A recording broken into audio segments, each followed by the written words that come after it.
inicio a lo que será la escuela de formación teológica.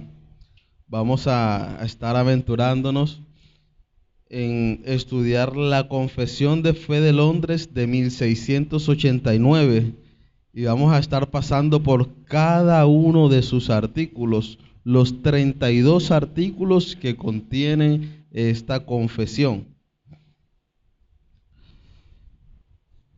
Segunda de Timoteo, capítulo 2, versículo 15. Segunda de Timoteo, capítulo 2, versículo 15.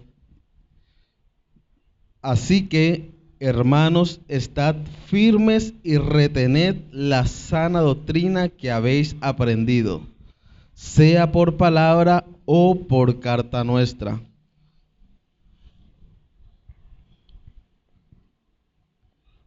Hebreos capítulo 4, versículo 12 al versículo 14. Quiero dejarle estos dos textos para que los tenga allí presentes. Hebreos capítulo 4, versículo 12 al versículo 14.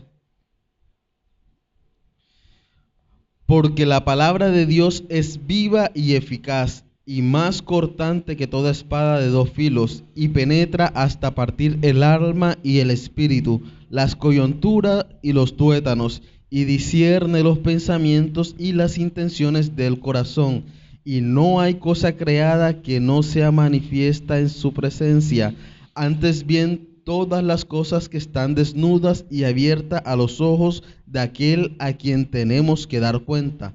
Por tanto, teniendo un gran sumo sacerdote que traspasó los cielos, Jesús, el Hijo de Dios, retengamos nuestra profesión.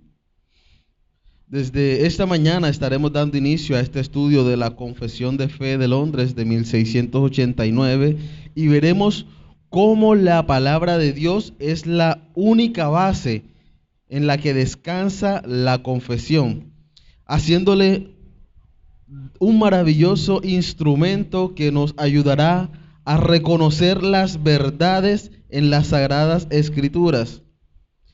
Nos hará reconocer las verdades en la Escritura de Dios consignada y para estructurar una sana teología de forma sistemática,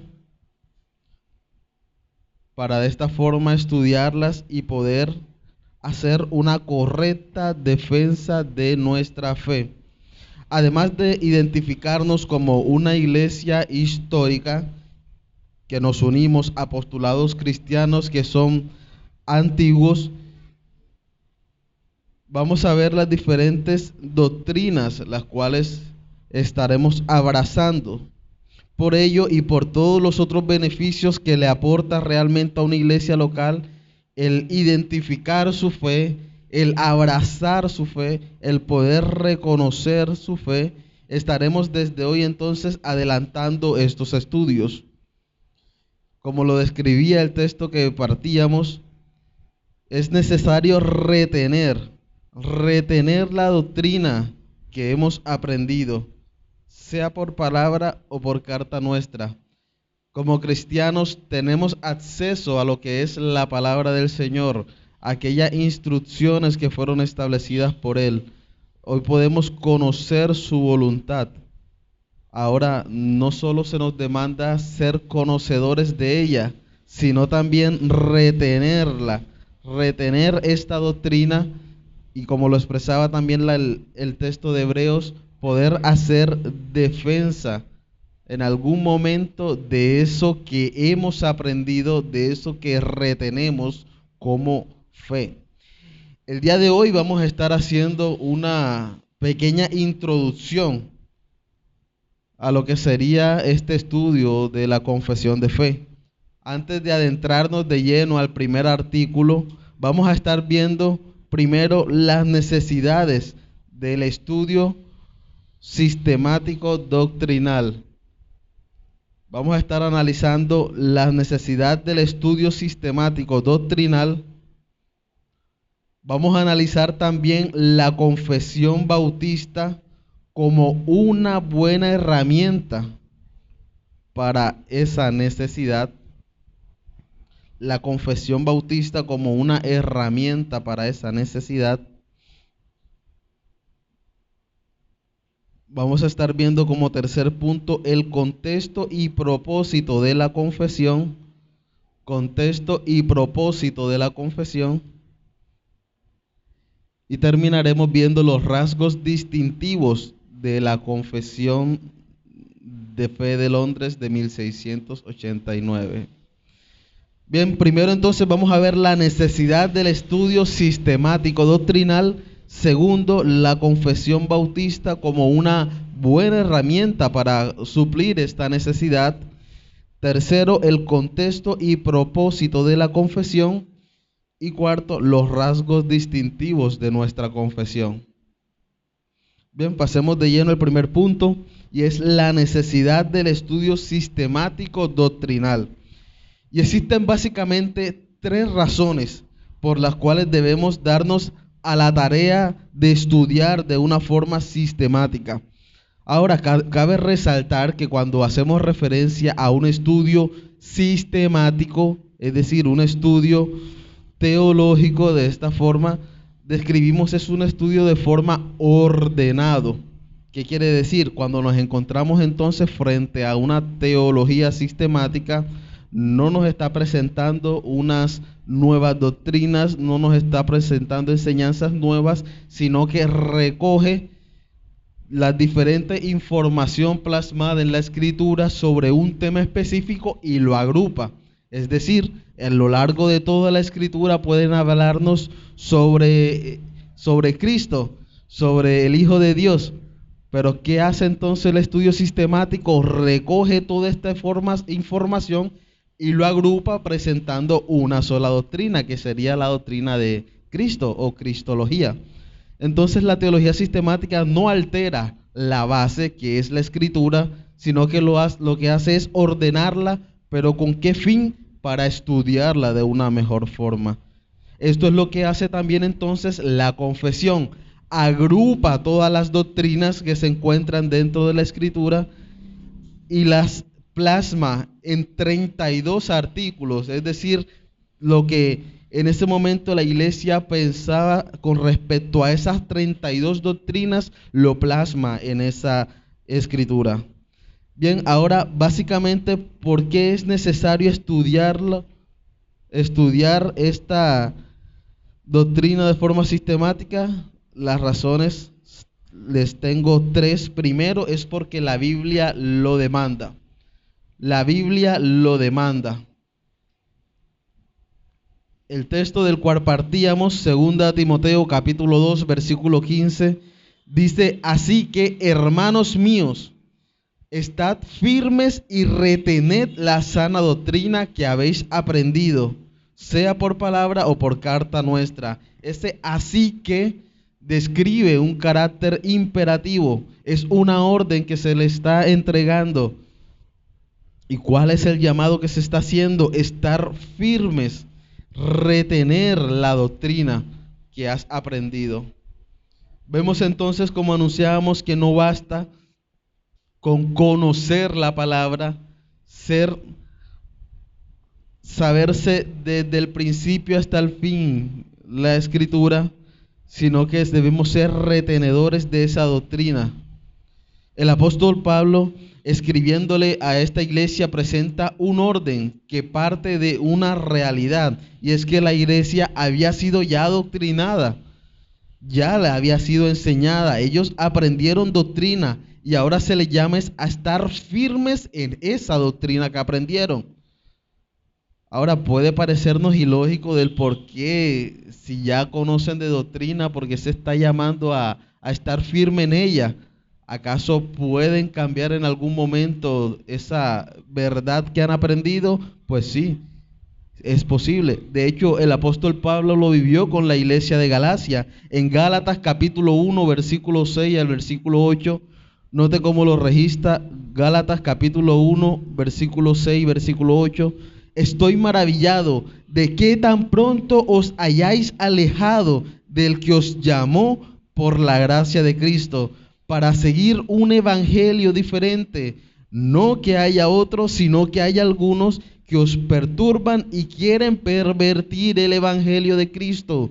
Mas si aún nosotros o un ángel del cielo os anunciare otro evangelio diferente del que os hemos anunciado, sea anatema.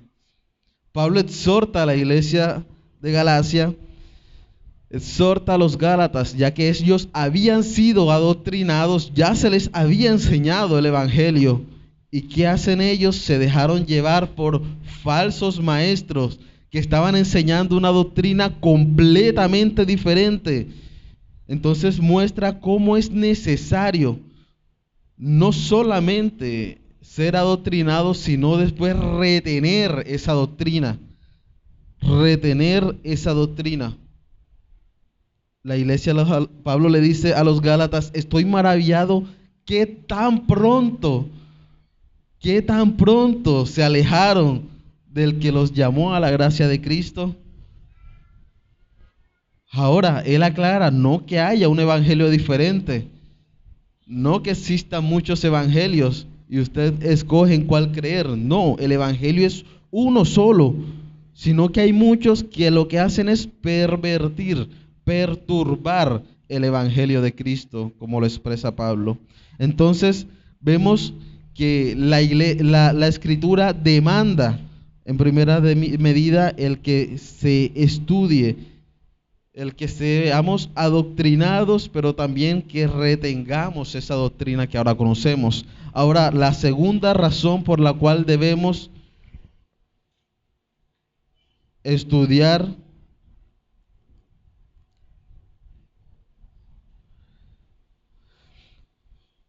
¿por qué debemos estudiar de forma ordenada? Pues porque es una necesidad. Vimos que se nos demanda, pero también es una necesidad. Es una necesidad para la iglesia y más específicamente para cada uno de los creyentes ser formado en el conjunto de doctrinas fundamentales de la fe cristiana. Y luego se llama a retener ese conocimiento. Ahora, ¿cómo podríamos aplicar este precepto si no hay que retener? Si no hay doctrinas aprendidas, debemos entonces partir de la necesidad de emprender estos estudios. Cada cristiano debe crecer en el conocimiento de la fe. El texto nos llama a retener la doctrina, pero ¿cómo puedes retener algo que no sabes? Entonces, antes de retener, ¿cuál es el llamado? A conocerla, conocer esa doctrina. Primera de Pedro, capítulo 3, versículo 15. Primera de Pedro, capítulo 3, versículo 15. Dice, sino santificad a Dios el Señor en vuestros corazones y estad siempre preparados para presentar defensa con mansedumbre y reverencia ante todo aquel que os demande razón de la esperanza que hay en vosotros. ¿A qué está haciendo referencia Pedro? Nos dice que debemos estar preparados para poder presentar defensa ante todo aquel que nos diga algo contrario a lo que hemos aprendido, algo contrario a lo que ya conocemos, hemos sido adoctrinados. Debemos estar preparados para poder defender esas verdades en las cuales fuimos adoctrinados. Note cómo lo expresaba Pablo a los Gálatas, recuerden el texto anterior.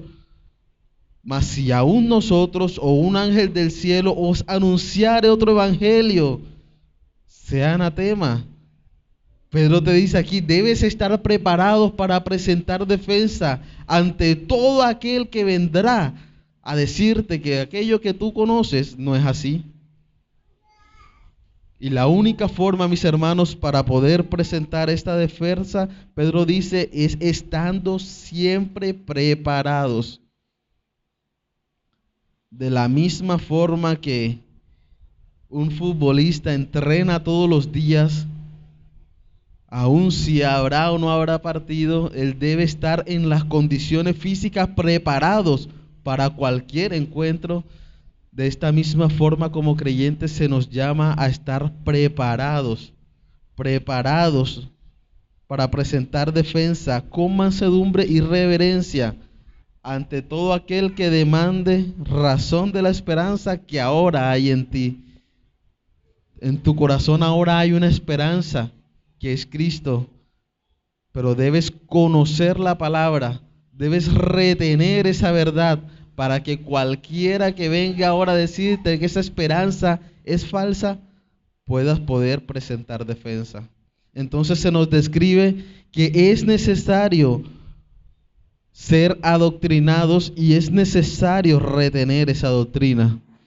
Pero tenemos una tercera razón por la cual debemos estudiar de forma sistemática estas doctrinas, y es que solo de esta forma vamos a evitar herejías.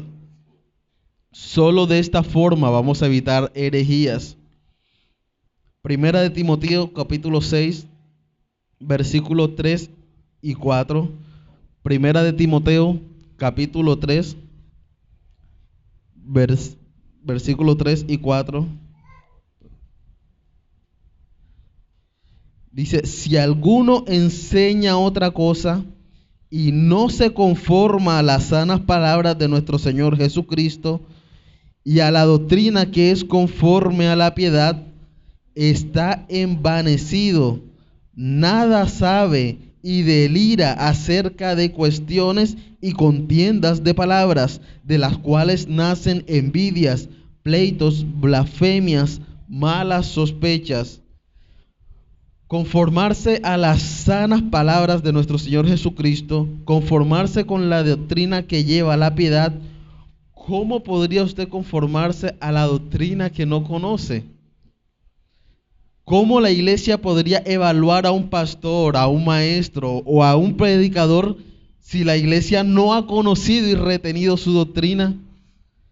¿Cómo puedo evaluar yo a un predicador y decir lo que él dice es correcto si yo no conozco sobre lo que él me está hablando? ¿Cómo sabría entonces que está enseñando otra cosa? ¿Cómo sé si lo que está enseñando es coherente a lo plasmado en la Escritura si no sé lo que dice la Escritura al respecto? Efesios capítulo 4, versículo 14. Pablo dice, Efesios 4:14, para que ya no seamos niños fluctuantes, llevados por doquier de todo viento de doctrina, por estratagema de hombres que para engañar emplean con astucia las artimañas del error.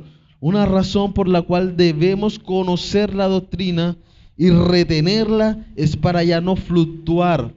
Si tú tienes un conocimiento incompleto, débil, duda sobre una doctrina, podrá ser llevado de un lugar a otro con respecto a esa verdad. Podrás ser seducido por las artimañas del error. Cualquiera que venga a presentarte algo diferente te hará creer en eso. La Biblia advierte de los peligros que representan el no poseer una doctrina claramente fundamentada. Si no hay un sistema doctrinal definido, entonces podríamos ser arrastrados fácilmente. Si tú no tienes una base sólida de aquello en lo que crees, podrás ser fluctuado por cualquier otro que venga a presentarte algo diferente. Vemos entonces las razones por las cuales es necesario estudiar la doctrina y estudiarla de una forma organizada. Pasemos al segundo punto, y es ahora vamos a presentar la confesión bautista como una herramienta para suplir esa necesidad. Recuerden, en el punto 1 presentamos una necesidad, y es que debemos ser adoctrinados, debemos conocer la doctrina y debemos retenerla. Ahora, una herramienta que puede suplir esa necesidad, ¿cuál es? La confesión bautista. La necesidad de un sistema doctrinal organizado, aprendido y defendido no solo ha sido necesario para la iglesia contemporánea. A lo largo de la historia ha surgido esta necesidad. Por eso a lo largo de la historia Desde lo más pronto del cristianismo notamos cómo se levantaron personas desarrollando sistemas en los cuales podrían desempeñar esta labor de aprendizaje y de retener la verdad que ellos están conociendo. Es así como en la etapa primitiva vemos que surgen lo que son los credos, presentados en ese momento como la herramienta para ellos defender lo que creían. Lo hicieron de una forma para que lo tuvieran siempre presente, desarrollaron a través de ese texto, plasmaron allí cada una de las cosas en las que ellos creen. Por eso se llaman credos. Surgió entonces el credo apostólico, surgió el credo niceno, surgió el credo de Atanasio. Pero no bastó con eso, se levantaron hombres que trataron en todo momento de llevarnos al error, plantear doctrinas diferentes, mostrar una enseñanza que no estaba basada en la Escritura. Entonces fueron mucho más allá, se vieron con aún mayor necesidad, y es por esto que surgen después lo que son los catecismos. Recuerden que es estos libros a través de los cuales realizan preguntas y respuestas con el propósito de memorizar cada una de las doctrinas que ellos tienen como base. Surgen también los que son los cánones, como el canon de Dort, donde ellos se plasma diferentes verdades doctrinales. Pero todo esto, ¿con qué propósito, mis hermanos? Por tener acceso a un resumen de lo que se comprende como la doctrina base, como la doctrina de nuestra fe. Entre mayor pasó el tiempo, entonces fue más el peligro, fueron más los que trataron de mostrar verdades diferentes, surgieron nuevas corrientes doctrinales. Por eso, ante una dificultad para poder reconocer lo que creía una iglesia y otra, tuvieron entonces la necesidad de formar confesiones, que son más que ese resumen donde ellos establecen en qué es lo que ellos creen. De manera que la iglesia a lo largo de las décadas ha venido construyendo las herramientas que sirven para el cumplimiento del propósito de guardar la fe. Guardar la fe. Tito capítulo 2, versículo 1. Tito capítulo 2, versículo 1. Dice, pero tú habla lo que está de acuerdo con la sana doctrina. Las iglesias bautistas han entendido que su confesión se encuentra de acuerdo con la sana doctrina, se encuentra de acuerdo con la Biblia. Y aquí me permito entonces dar una definición de lo que son las confesiones, aclarando entonces que no estamos tomando la confesión como nuestra guía principal, como la base de nuestra fe. No, la base en todo momento va a ser la Escritura. Siempre la base doctrinal de nuestra fe va a ser la Escritura. Entonces, la Escritura es lo único infalible, la única que fue inspirada por Dios, la única útil para enseñar, para redarguir, para corregir, para instruirnos en justicia. Tiene en ella todo lo necesario para que el hombre sea enteramente preparado para toda buena obra. Entonces, ¿qué función tienen las confesiones? Bien, permítame definirlo. Las confesiones son instrumentos de enseñanzas falibles,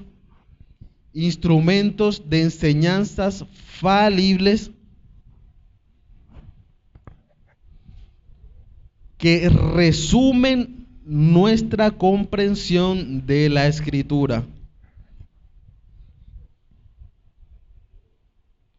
Son instrumentos de enseñanzas falibles que resumen nuestra comprensión de la Escritura.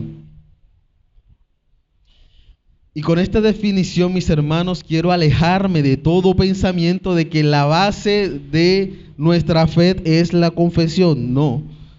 Y se han levantado incluso personas que afirman que los bautistas tienen como base la confesión. No. Por eso definimos la confesión como un instrumento de enseñanza falible. Es decir, puede haber error, sí. Fue escrita por hombres. La confesión no fue inspirada por Dios. Fue escrita por hombres que se reunieron con el propósito de plasmar en un libro un resumen de lo que ellos creían, un resumen de lo que ellos pensaban de cada una de las doctrinas presentadas en la Biblia. Es entonces la confesión un instrumento de enseñanza falible que resume la comprensión de la Escritura. Es particular a nuestros días al ver grupos entonces que son contrarios a la actividad de adoptar una confesión de fe. No presentan un conjunto de doctrinas que se entienden como bíblicas, sino que se apartan de todo esto. A este grupo de personas son los que se conocen como los anticonfesionalistas. Por el contrario, los que abrazan esta postura, que consideran que la confesión es un instrumento el cual puede ser utilizado para prepararse en la sana doctrina, para retener la sana doctrina, para estudiar de tal forma que pueda presentar defensa ante cualquiera de esas doctrinas, y estos son los llamados confesionalistas.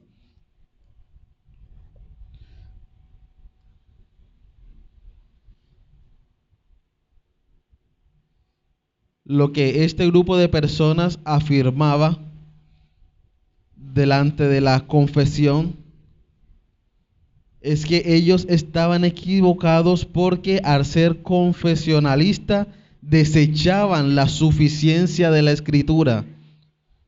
Desechaban la suficiencia de la Escritura. El pensamiento de ellos era que utilizaban la confesión porque creían que la Biblia no era suficiente para preparar al hombre, que se necesitaba entonces algo más para que el hombre pudiera prepararse, y no es así. Recuerden, este no es el propósito de la confesión. De hecho, afirmar eso es ignorar lo que ella misma dice en su primer capítulo. La razón por la cual la confesión en el primer capítulo se va a dar cuenta que inicia es con la Escritura, lo que ellos creen de la Escritura, poniendo entonces como base de todos los 31 artículos que van a surgir, ponen como base la Escritura. ¿Y qué es lo que dice? Lea el versículo 10, lo dirijo hasta allá. Note lo que dice, capítulo 1, párrafo 10. El juez supremo por el que deben decidirse todas las controversias religiosas y por el que deben examinarse todos los decretos de concilios, las opiniones de autores antiguos, las doctrinas de hombres y espíritus particulares, y cuya sentencia debemos acatar, no puede ser otro sino las sagradas Escrituras, entregadas por el Espíritu. A dichas Escrituras así entregadas se reduce nuestra fe en definitiva. La confesión trae entonces como juez supremo, recuerden que ella surge por la necesidad de defender la fe. En ese momento se estaba viviendo todo tipo de creencias. Ellas que afirman, el único juez capaz de testificar lo que los autores quieren decir, la doctrina que ustedes están hablando, ante este debate doctrinal, el único juez supremo es la Escritura. Si ella no lo dice, no es así. Si en ella no está, es porque no existe. Si la Escritura afirma que es así, es porque es así. Entonces, nos alejamos completamente de lo que dicen los anticonfesionalistas, que nuestra base es la confesión y desechamos la suficiencia de la Escritura. No, porque de entrada se coloca la confesión que la única base es la Escritura. No somos católicos, ellos colocan la Escritura a competir con sus otros receptores. Todo pensamiento, enseñanza o postulado está por debajo de la Escritura. Es más, si no se ciñe de esta, si a ese postulado o esa verdad, la cual te estás enfrentando no surge de la Escritura, debe ser desechada. Si tú encuentras en la confesión algo que no esté escrito en la Escritura, debe ser desechado. Pues la base, la única, suficiente, siempre va a ser la Escritura. Entonces vemos la confesión como un instrumento meramente para suplir esa necesidad que presentábamos en el primer punto. Bien, pasemos entonces ahora al tercer punto. Ya vimos la necesidad, ya vimos el instrumento que se nos presenta para suplir esa necesidad, que es esta confesión. Ahora veamos el contexto y propósito de la confesión. El contexto y propósito de la confesión.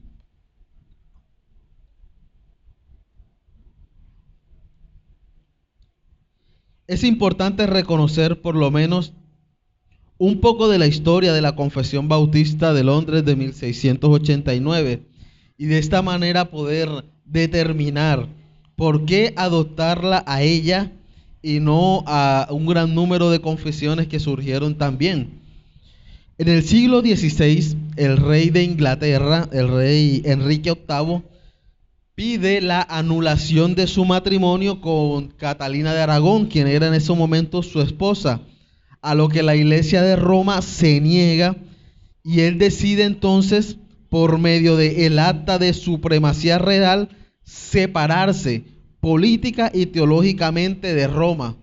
Él se separa de la Iglesia, que en ese momento era la Iglesia Apostólica Romana, se separa teológica y políticamente de esta e inicia una nueva reforma que terminaría con la creación de lo que es conocido hoy como la Iglesia Anglicana, el cual Enrique era su máximo dirigente. Su religión pasó rápidamente a ser la religión oficial de ese estado en su momento.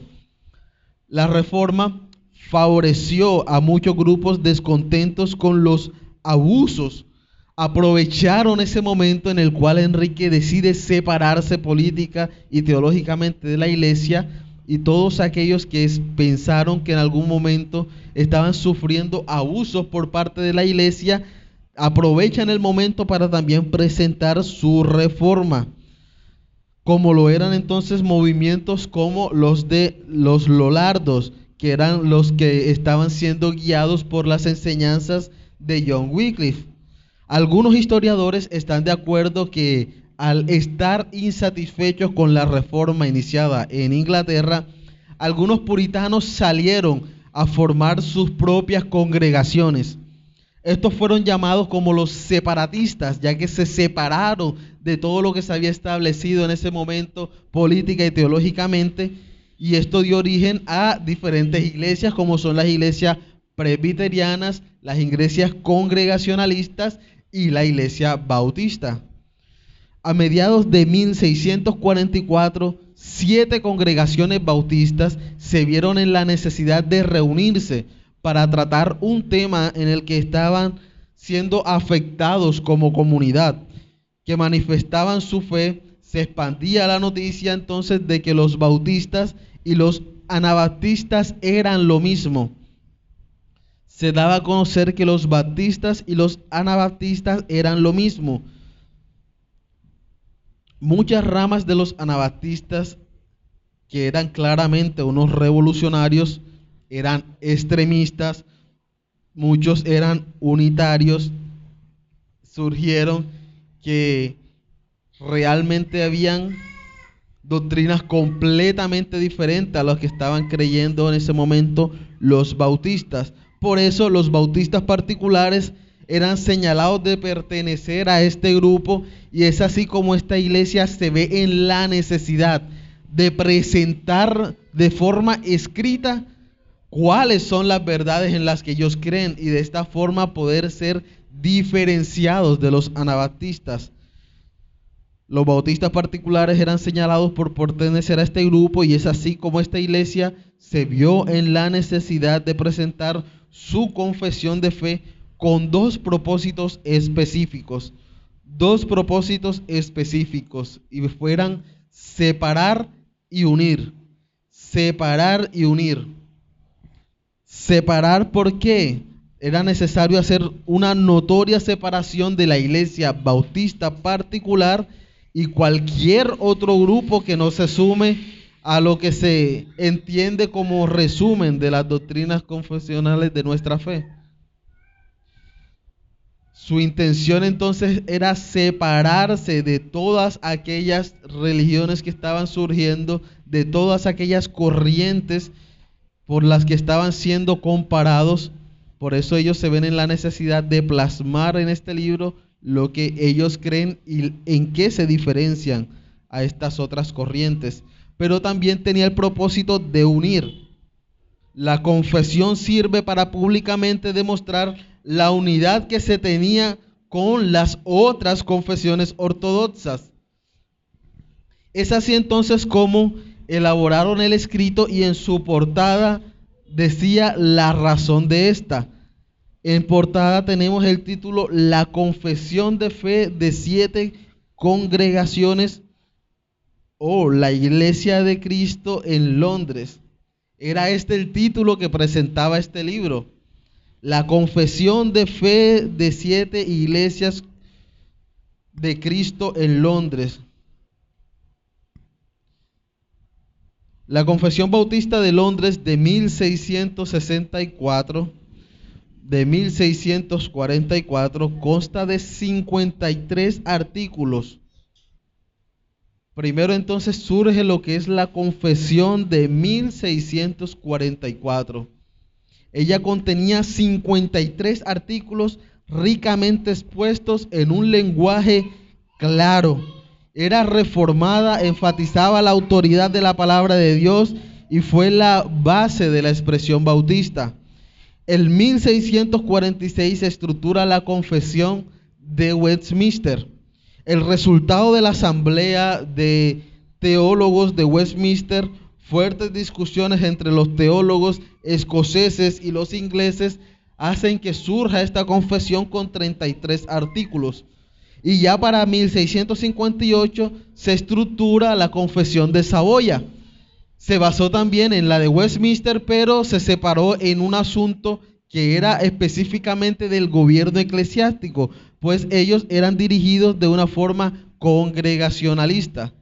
Vemos entonces cómo han surgido para este entonces diferentes confesiones. Teníamos la Confesión de Fe de Londres de 1644, tenemos la Confesión de Westminster y tenemos la Confesión de Saboya. Ahora, en 1677 se estructura otra confesión de fe en Londres, que es la que hoy conocemos como la Confesión de Fe de 1689. ¿Por qué no aparece con el año de 1677? Porque para ese entonces no pudo publicarse, sino hasta el año 1689. Y esta entonces, ¿qué plasma? ¿Cuál es el objetivo de esta? Se separa de las 3 confesiones anteriores en algunos puntos y mantiene unida en otros. Cuando era necesario opinar distinto a la de Westminster o a la de Saboya, aún se remitían a la de 1644. Pero en esta entonces plasman 32 artículos que muestran cómo se diferencian entonces de las surgidas anteriormente, y en ellos prevalece la unidad. Vemos entonces el propósito y el objetivo de la confesión.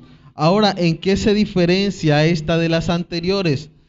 ¿Cuál es la diferencia de esta confesión de fe de 1689 con la de Saboya, la de Westminster o la misma de Londres de 1644?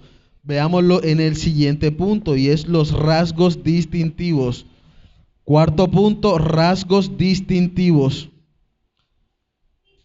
Hemos analizado entonces 3 puntos. Vimos primero la necesidad de este estudio doctrinal. Segundo, vimos la confesión como una herramienta para suplir esta necesidad. Tercero, vimos el propósito y el objetivo de la confesión. Ahora veamos los rasgos distintivos de esta confesión.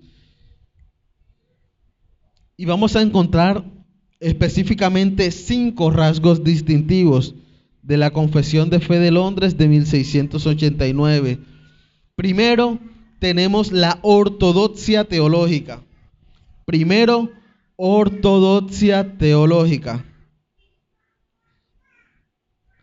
Esto pretende resumir todas las verdades bíblicas que son de suma importancia para la fe salvadora.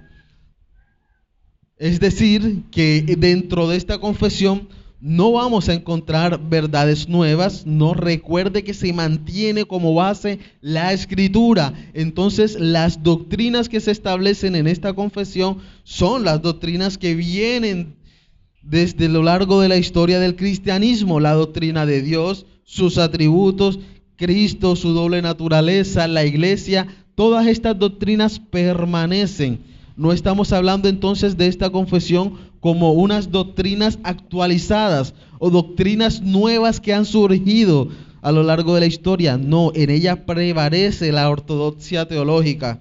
El capítulo 2 y el párrafo 3, note lo que presenta el capítulo 2 de esta confesión. En el párrafo 3 dice: en este ser divino e infinito hay 3 subsistencias: el Padre, el Verbo o Hijo y el Espíritu Santo, de una sustancia, un poder y una eternidad, teniendo cada uno toda la esencia divina, pero la esencia indivisa.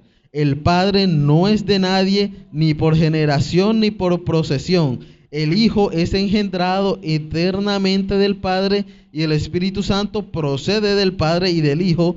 Todos ellos son infinitos, sin principio, y por tanto son un solo Dios. Una de las doctrinas más ortodoxas y que más ha cambiado a lo largo de la historia. Incluso algunos han preferido no incluirla para no entrar en debate. Es la doctrina de la Trinidad, donde se nos presenta a un Dios único, omnipotente, que subsiste en 3 personas: el Padre, el Hijo y el Espíritu Santo. Esta confesión entonces no aparta de dentro de sí esta doctrina para evadir conflictos, sino que permanece dentro de ella, y vamos a encontrar un párrafo completo que nos va a hablar de esto. Entonces, con esto, ¿qué quiero mostrar? La ortodoxia teológica que mantiene la Confesión de Fe de 1689. Pero también vamos a encontrar dentro de ella algo que la distingue, y es un énfasis protestante. Un énfasis protestante. El capítulo 1, en el párrafo 1 dice: las Sagradas Escrituras constituyen la única regla suficiente, segura e infalible de todo conocimiento, fe y obediencia salvadora. Y nota el párrafo 4: la autoridad de las Sagradas Escrituras, por la que debe ser creída, no depende del testimonio de ningún hombre o iglesia, sino enteramente de Dios.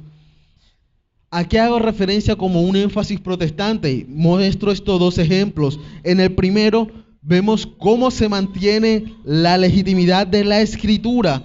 La Escritura como la única regla suficiente e infalible de todo conocimiento y fe salvador, alejándonos completamente de con lo que permaneció en ese momento el catolicismo romano. Que recuerde que la razón por la que surge esta reforma es porque estaba haciendo a un lado la Escritura, y ahora incluían cosas donde la autoridad era un hombre, donde un hombre, a través de una donación, a través de recursos, podría él salvarse a sí mismo o salvar a un familiar de la condenación.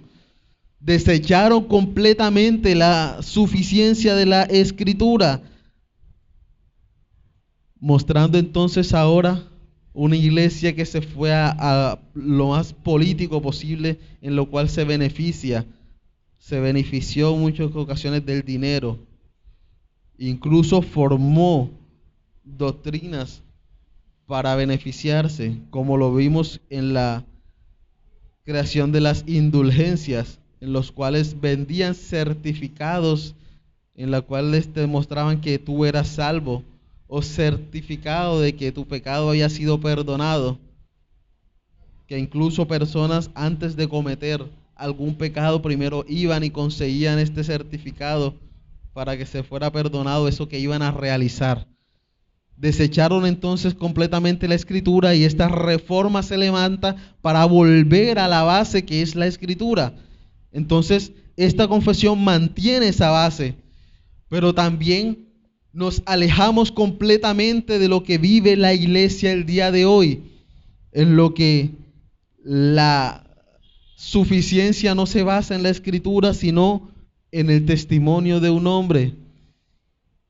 Que el Evangelio no se basa en la obra de Cristo, sino en la experiencia que tuve, en un sueño que se me mostró, en algo que me reveló Dios.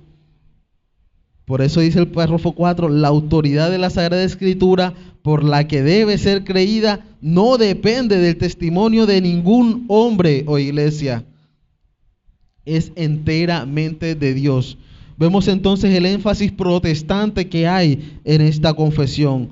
Pero también vamos a notar como tercero una cosmovisión reformada. Vemos entonces una ortodoxia teológica, un énfasis protestante, una cosmovisión reformada. Y una de las cosas que más resalta de la reforma es que dentro de la confesión va a permanecer la sola Escritura, solo por gracia, la justificación por la fe, solamente por Cristo y solo a Dios la gloria. Mire por favor el capítulo 8, ¿cómo se llama? ¿Quién tiene a su mano? ¿Cómo se llama el capítulo 8? Muestra entonces a Cristo como el único mediador. Ahora el capítulo 9, el párrafo 2. Note lo que dice, capítulo 9, párrafo 2. El hombre en su estado de inocencia tenía libertad y poder para querer y hacer lo que era bueno y agradable a Dios, pero era inestable y podía caer de dicho estado. Y el párrafo 3 que presenta, el hombre por su caída en un estado de pecado ha perdido completamente toda capacidad para querer cualquier bien espiritual que acompañe a la salvación. Por consiguiente, como hombre natural que está enteramente opuesto a ese bien, muerto en el pecado, no puede por sus propias fuerzas convertirse a sí mismo o prepararse para ello. Por eso necesitaba a un mediador, que es Cristo. Dentro de la confesión entonces prevalece la Escritura como la única base, la gracia como lo único por lo cual el hombre es salvo, solamente por gracia, no por obra tuya, solamente a través de Cristo. Solo por la fe somos justificados y como solo a Dios es toda la gloria. Bien, pero vemos también algo más dentro de la confesión y es la influencia puritana.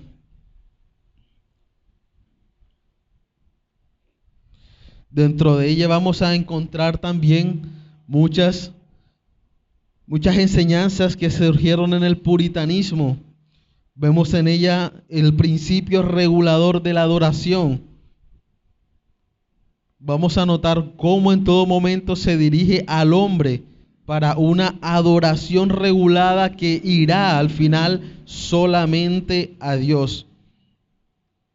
Y lo va a notar en capítulos como el 9, el 16, el 22, cómo se muestra que en todo a la final redundará en darle gloria a Dios. Y lo quinto, el rasgo distintivo es que es bautista. Bautista. Dios manda a que todo creyente que haga una profesión de fe y se bautice, todos deben hacer esta profesión de fe y bautizarse. Por fuera de la iglesia no hay autoridad que rija humanamente hablando. Como decía John Owen, cada iglesia local debe ser autónoma. Cada iglesia local debe ser autónoma.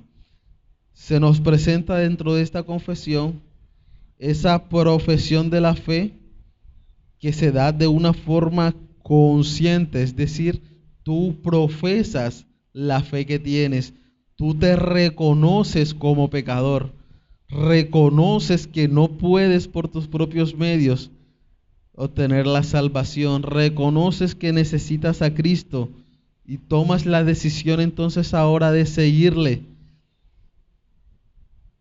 Es ahí donde se da esa ilustración pública del bautizo, en la cual por la inmersión muestras que has muerto con Cristo, pero también que has resucitado con Él. Ahora, esto es algo que tú debes conscientemente profesar, por eso es que no podemos hacerlo cuando somos unos niños que aún no tenemos conciencia. Si de verdad quiero seguir a Cristo. Recuerda el texto que iniciábamos, tomamos como base 2 de Timoteo capítulo 2, versículo 15. Así que, hermanos, estad firmes y retened la doctrina que habéis aprendido, sea por palabra o por carta nuestra.